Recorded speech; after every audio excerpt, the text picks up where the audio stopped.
दोस्तों, किस श्राप के कारण माता सीता को सहना पड़ा था पति वियोग। माता सीता के इस गुनाह की मिली थी उन्हें सजा।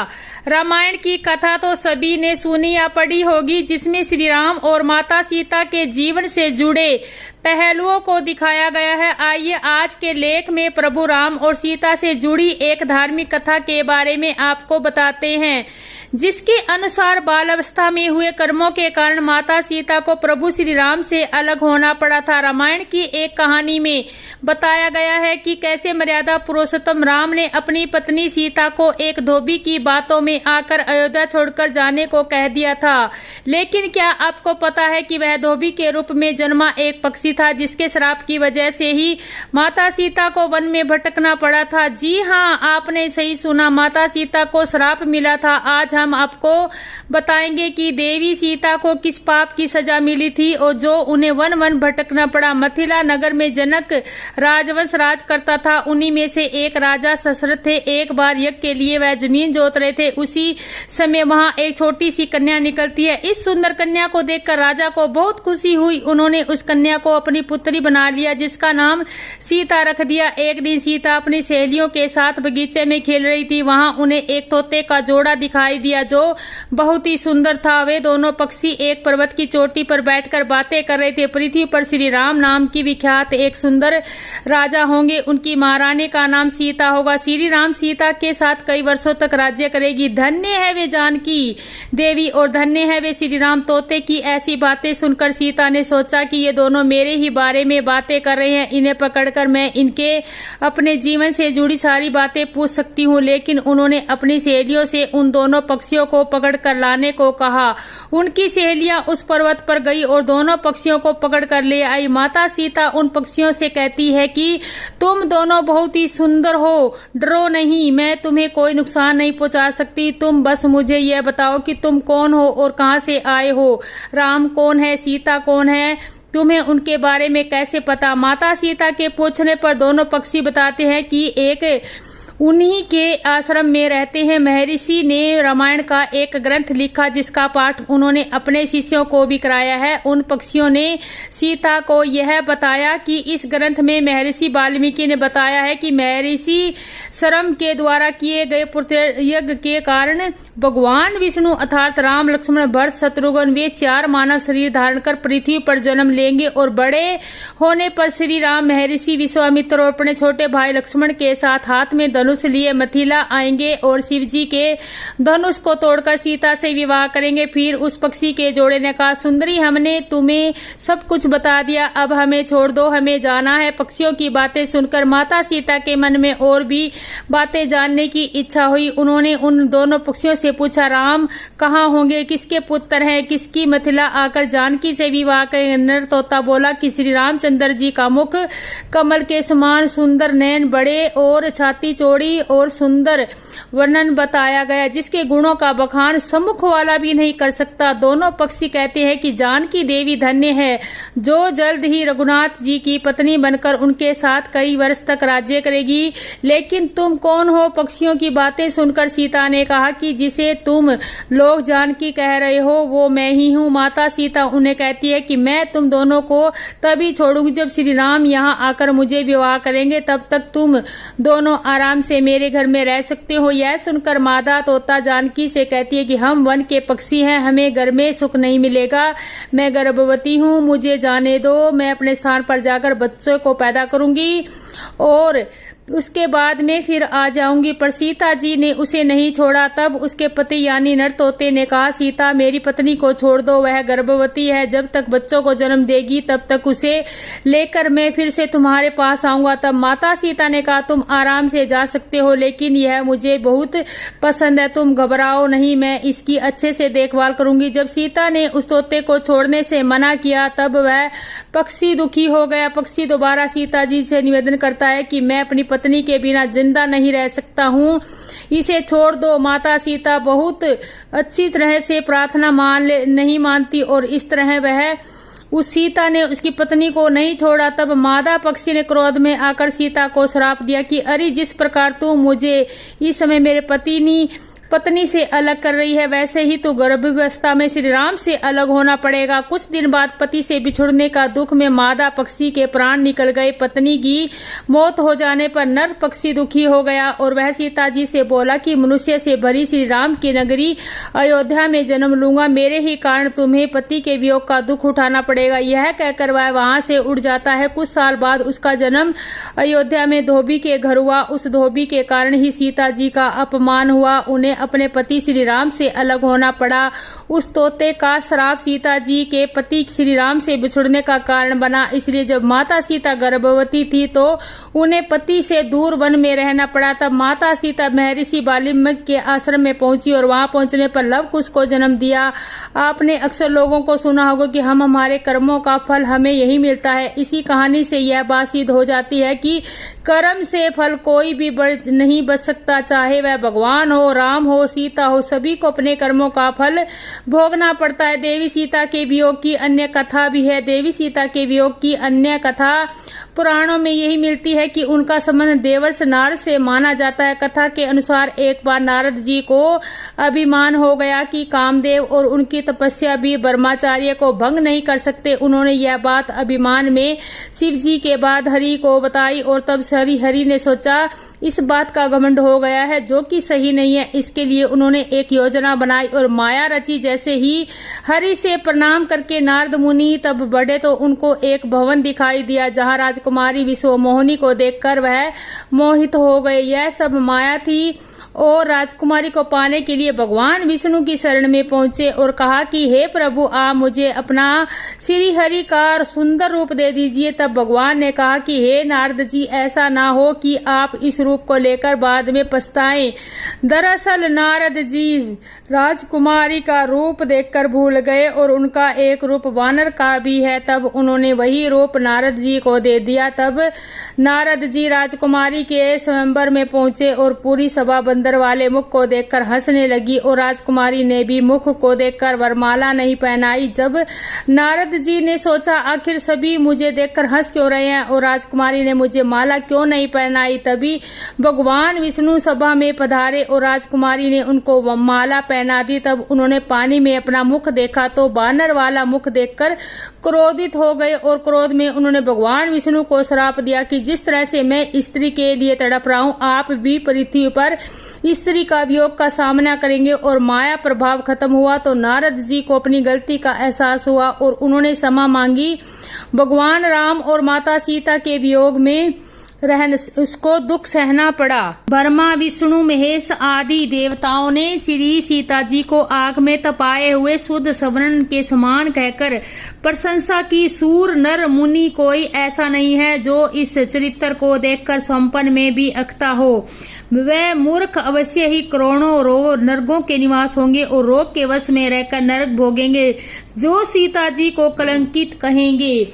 श्री राम जी के क्रोध रुख और तिरछे नेत्र देखकर भरत जी लक्ष्मण जी के पीछे चल गए। श्री राम जी बोले, सौमित्र, हट और सोच छोड़कर सुनो। संसार चाहे भला कहे या बुरा, यदि तुम मेरी आज्ञा को टालकर उत्तर दोगे तो मेरे बिना शोक में जन्म भर पछताओगे। जानकी को तुरंत रथ में चढ़ाकर गंगा जी के समीप पहुंचाकर लौट आओ। बहुत गंभीर वन में जहां कोई न हो, हे तात, वही सीता को छोड़ आना। उदास होकर मेरे वचनों को मत फेरो। तब लक्ष्मण जी ने अपना मरण मन में जानकर चले।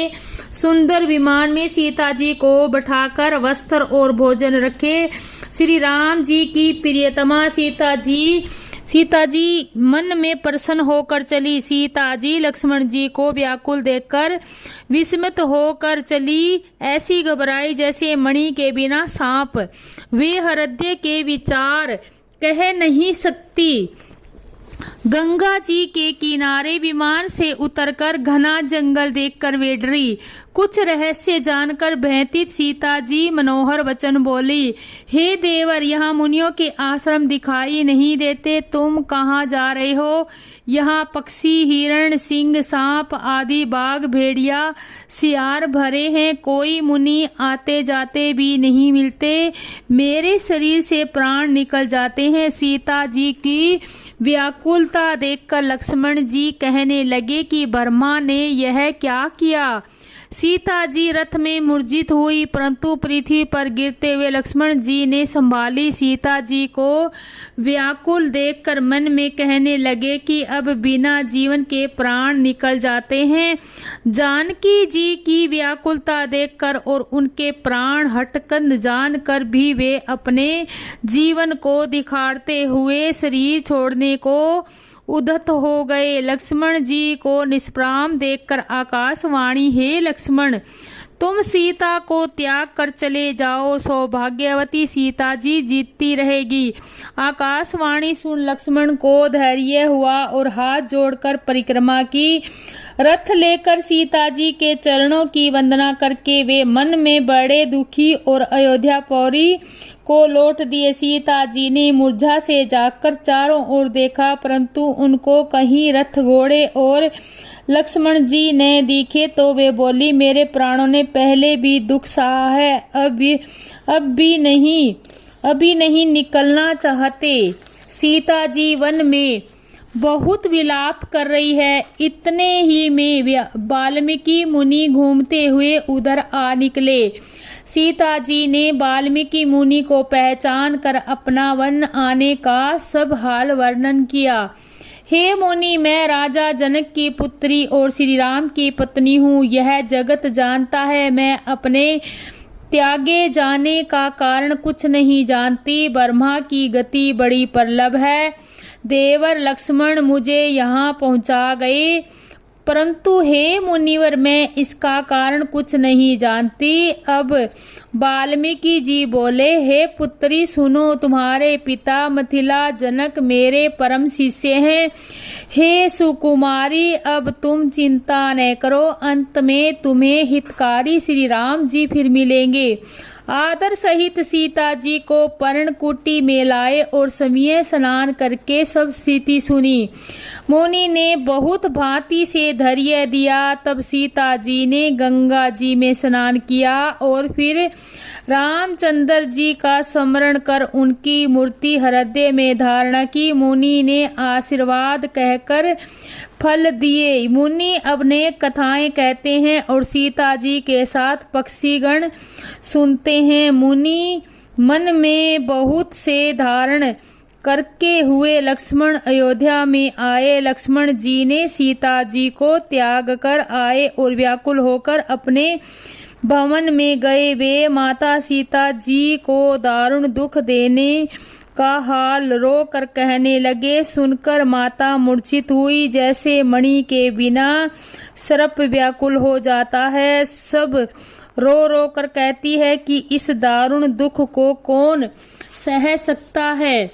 शोक सुनकर श्री राम जी लक्ष्मण जी सहित अपने भवन में गए और अपने ज्ञान से माताओं को समझाया। तब उन्होंने हृदय पट खुले और जो जो वरदान माताओं ने चाहे वही वही करुणा सागर ने उनको दिए।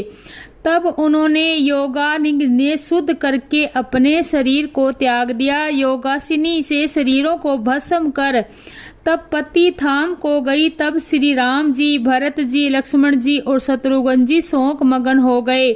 श्री राम से विधि पूर्वक वेद के वकूल कर्म गुरु के आदर से करवाए, अनेक प्रकार से दान दिया। ऐसा छवि जगत में कौन है जो उसका वर्णन न कर पा सके।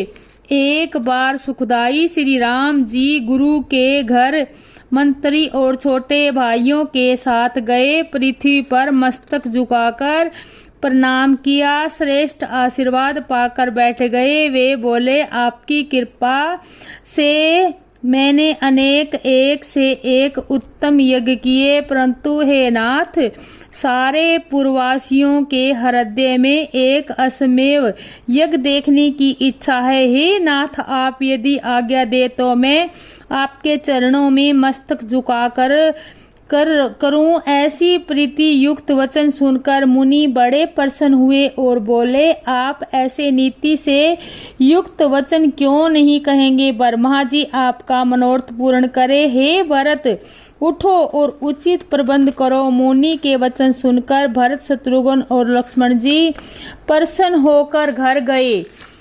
सेवक प्रजा समेत मंत्रियों को आदर से बुलाकर बाजार, गली, नगर, घर और द्वारकों को मंडप बनाकर सजाओ। गुरु जी के साथ प्रभु अयोध्या में आए और सजावट देखकर बहुत प्रसन्न हुए। उन्होंने शीघ्र ही जनकपुर को दूत भेजे और अनेक प्रकार राजा बुलाए। जानवत, सुग्रीव, विष्णु, नल, नील, दवित आदि अपने कुल में उत्तम व्यक्तियों को बुलाया। वरुण, कुबेर, यम, काल आदि सब यहाँ आए, जहाँ पर कृपालु श्री रामचंद्र जी थे। विमान पर चढ़कर सुंदर देवगणाएं कोयल के कंठ को भी लज्जित कराती हुई गा रही है। मुनियों के अनेक समूह आते हैं, इन्हें कृपा निधान श्री रामचंद्र जी सुंदर डेरे देते हैं। चंद्रमा, सूर्य, हरि, महादेव, ब्रह्मा, सनकादिक मुनि आदि परम अनादि देवता भी आए। विश्वामित्र के साथ 7,000 अपनी इच्छाओं विचरने वाले मुनिगण भी आए। फिर पराशरम, बर्गी, अगीरा, नारद, व्यास, अगस्त्य देवता सहित पुलकित्य भी सब मुनियों के साथ समूह आए। आगुस्तु ने यज्ञ का सुंदर और अनेक प्रकार की सुशोभित स्थान देखकर सुख पाया। जो दूत जनकपुर गए थे, उन्हें देखकर जनकपुर वासियों को बड़ा सुख हुआ। दूतों के द्वारपाल द्वारा यह खबर भेजी कि अयोध्या में पत्री आई है। अचानक यह सुनकर जनक जी उठ दौड़े। उनका मन शरीर पुलकित था और नेत्रों में जल छाया थी। राजा ने मन में इतना आनंद हुआ तो उसको सरस्वती शेषनाग भी नहीं वर्णन कर सके। शिथिल अंगों के महाराज द्वार पर आए और दूतों को देखकर बड़े सुखी हुई। वह बोले, श्री रामचंद्र जी, भाइयों की कुशल कहो। गदगद कंठ से उनसे कुछ कहा नहीं जाता। उस समय राजा का जैसा प्रेम था, उसे कोई धैर्य दान भी नहीं कर सकता। तुलसीदास जी कहते हैं, उस समय मारे आनंद के गंभीर जय जयकार हुआ। राजा ने आदर सहित दूतों को बुलाकर सम्मान दिया। तब राजा मानो चारों पदार्थ पाकर गुरु के घर गए।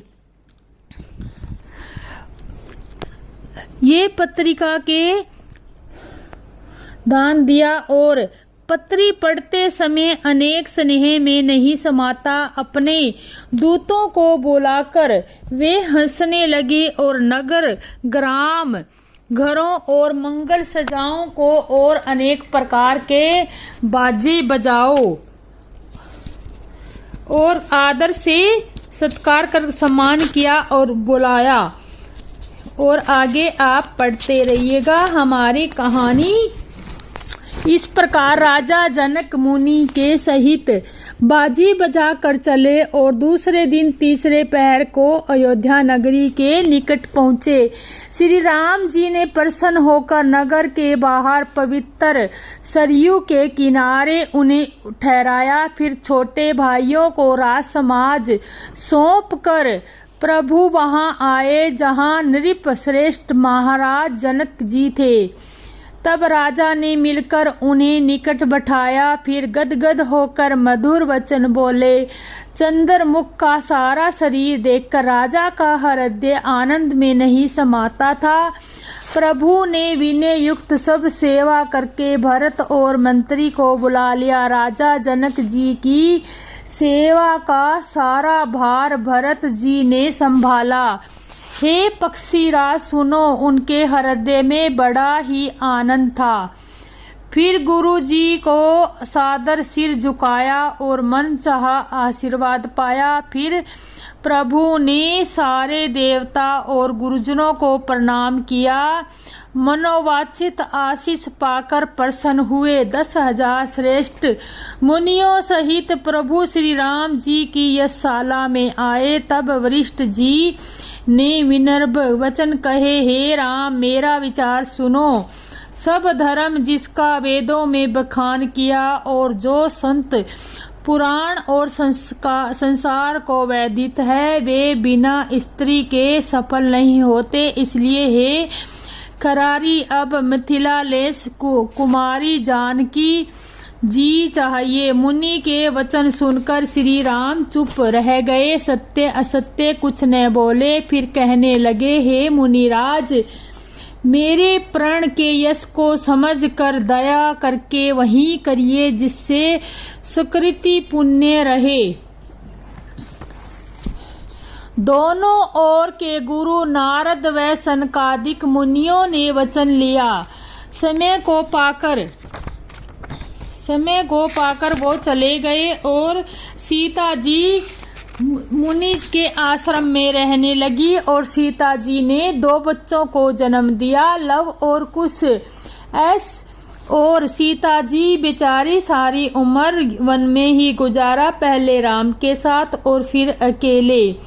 उस समय सीता जी के दोनों बलवान पुत्र आ गए, जिन्हें देखकर रीछ तथा वानर डर गए।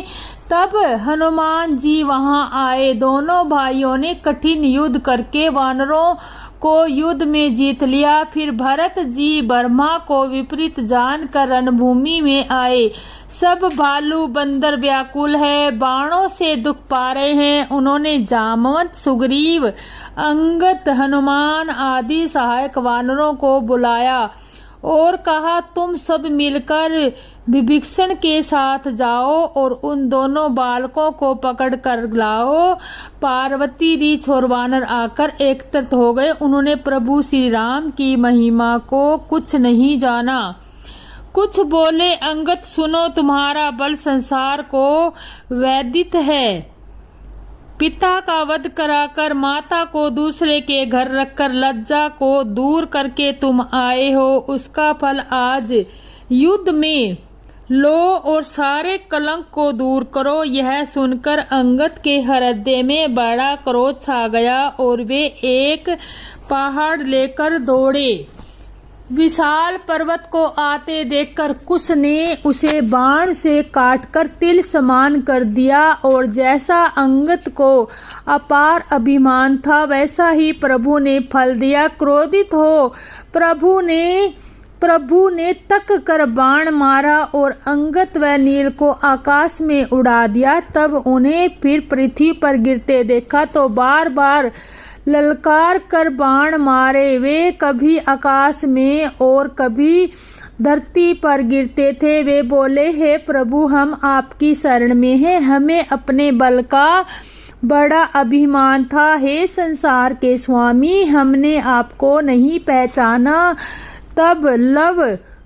तब कुश ने 5 बाणों से दोनों बंदरों को भेद दीन समझकर हंसकर छोड़ दिया। जामवंत, हनुमान आदि वानर गण वृक्ष व पर्वत लेकर दौड़े, धनुष खींचकर बाण छोड़े। उन्होंने सुग्रीव आदि सेनापति मार गिराए। भरत जी ने सारी सेना का नाश देखकर क्रोधित होकर लव की छाती में बाण मारा। लव मूर्छित होकर गिर पड़े। यह देखकर कुश बहुत क्रोधित हुए और धनुष बाण चढ़ा लिया। कान तक धनुष खींचकर उसे वीर ने भरत जी के हृदय में 100 तीर मारे।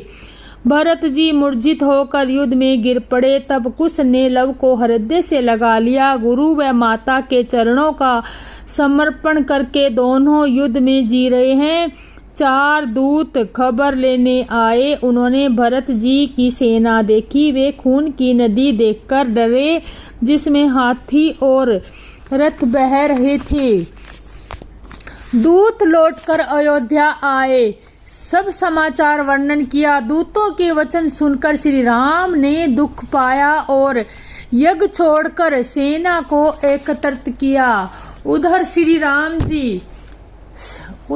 राम जी का कोप करके चले और जहाँ सेना मरी पड़ी थी वहाँ आए सुंदर मुनि बालकों को सिर झुकाकर उन्हें पास बुलाया और दोनों से पूछा, तुम अपने माता पिता का नाम कहो, अपने देश और ग्राम का नाम कहो, क्योंकि तुमने भारी संग्राम जीता है। वे बोले, शस्त्र पकड़ो, बहुत कहानी न कहो, स्वर्ग में जाकर यह जान लेना। तब श्री राम जी बोले, बिना नाम व वंश जाने हुए अपने मनोहर शरीर में बाण नहीं मारूंगा। तब कुमार कहने लगे, हमारी माता का नाम सीता है, वे जनक की पुत्री हैं तथा हे तात हमें वाल्मीकि ने पाला है, हम पिता का वंश नहीं जानते। हे राम जी, नाम लवकुश है।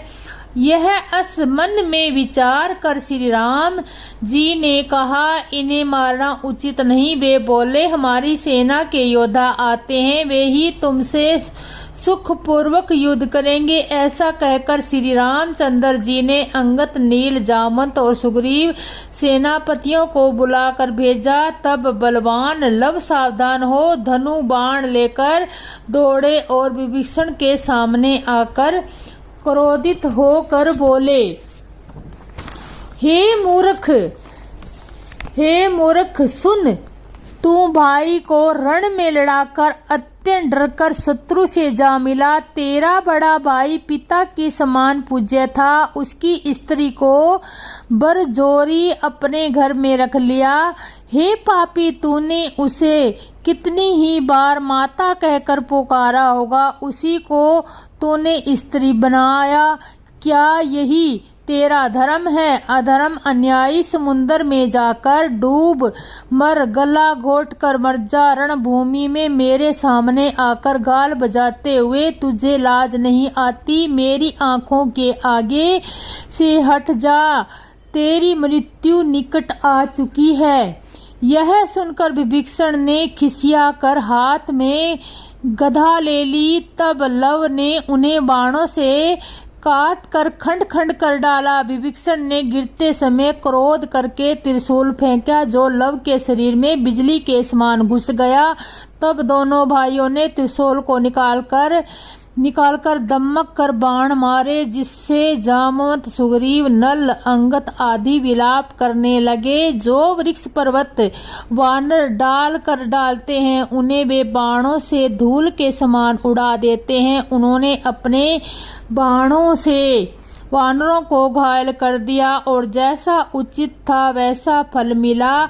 लव ने हृदय में कसकर बाण मारा तो सुग्रीव 7 योजन पर जा गिरे। जब जामवंत क्रोध बढ़ाकर दौड़े तो कुश में मल्ल युद्ध हुआ। तब कुश ने अपने बल से जामवंत को पछाड़कर उसके दोनों हाथ पैर बांध दिए। फिर जाकर हनुमान जी को बांध लिया और घोड़े के निकट आकर रखा। तब लव को रखवाली के लिए छोड़कर आप श्री रघुनाथ जी के पास चले।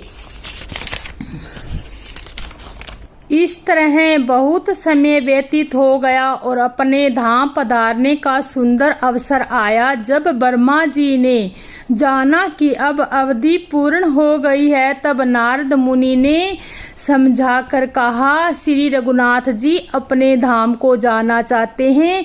धर्मराज के आने पर ब्रह्मा जी ने बहुत प्रार्थना की। तब वे श्री रामचंद्र जी को हृदय में धारण कर चले। यमराज सुंदर, तेजवान और तरुण मुनि का रूप धारण कर अयोध्यापुरी में आए। उनकी कमर में सुंदर मृगछाला शोभायान थी। लक्ष्मण ने शीघ्र ही उनके आने का समाचार प्रभु से कहा। सुनते ही श्री रघुनाथ जी द्वार पर आए। मुनि को देखकर श्री राम जी ने प्रणाम किया और बड़े आदर से बैठने को उचित आसन दिया। फिर धैर्य देकर सुंदर आसन पर बैठाया। तब मुनि ने आदर सहित कहा, हे सरस, हे कृपालु, हे सूर्यकुल के स्वामी, सुनिए, मैं यहाँ मुनि के भेष में आया हूँ। इस स्थान पर मैं और आप दोनों ही रह जाएंगे। तीसरे के सुनते ही उसका नाश हो जाएगा। यदि समय महादेव, ब्रह्मा और हरि भी मेरी बात सुनेंगे तो भी मैं उन्हें शाप दे दूंगा। तब श्री राम जी ने कहा, लक्ष्मण, तुम चलकर द्वारे पर बैठो, न तो कोई आए और ना ही बातचीत करे। इतने में जो आएगा वह निश्चय ही मरेगा। यह सत्य नहीं है। वह तपस्वी मधुर वचन बोले, हे रघुनाथ जी, रक्षा करो। फिर परम धाम चलने का सारा इतिहास कहकर मस्तक झुकाया। ईश्वर की इच्छा और होनहार बालक है। उस समय दुर्वासा मुनि आए। मुनि को देख लक्ष्मण जी आगे जाकर मिले और प्रेम से प्रार्थना की। मुनि ने पूछा, श्री रघुनाथ जी कहाँ हैं? हे लक्ष्मण, सुनो, मैं उनके पास जाना चाहता हूँ। यदि तुम आज प्रियतम दोगे तो मैं तुम्हारे घर, नगर और राज्य को भस्म कर दूंगा। लक्ष्मण जी मुनि के वचन सुनकर कांप उठे। हे पार्वती, वह अपना मरण जानकर चले तो और दोनों हाथ जोड़कर प्रभु से कहा, हे प्रभु, दुर्वासा मुनि आना चाहते हैं। हे तात, तुमने भारी अपराध किया है और कर्म की गति टाले नहीं टलती। इस प्रकार श्री रघुनाथ जी ने कहा, गरुड़ जी, अब आगे की कथा प्रश्न सुनो, कृपा निधान। प्रभु ने कहा, मुनि को शीघ्र ही आदर सहित ले आओ। लक्ष्मण जी ने जानकर कहा, हे मुनि, आप शीघ्र पधारे, श्री राम जी ने बुलाया है।